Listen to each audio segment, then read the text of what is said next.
Sir madam కూడా pay చేస్తారా? అవి నేను ఇస్తాలే. తను మీకు తెలుసా? తెలుసు సార్, రోజు మీకోసం వస్తూ ఉంటారు కదా. అయ్యో, రోజు సాయంత్రం నుంచి మీరు వచ్చేదానికి ఇక్కడే ఉంటారు సార్. రాత్రి షాప్ కట్టేసి పొద్దున్నే వచ్చి చూసినా మేడం ఇక్కడే కూర్చొని ఉంటున్నారు సార్.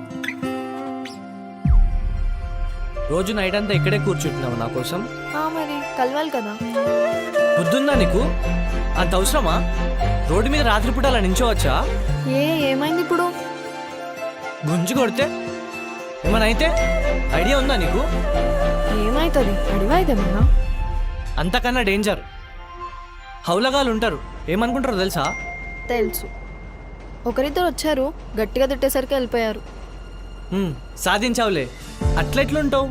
కొంచెం కూడా బ్రెయిన్ లేదా నీకు? వెయిట్ చేస్తున్నానని తెలిసి అప్రిషియేట్ చేస్తావు అనుకున్నా. మళ్ళీ దీనికి అప్రిషియేషన్.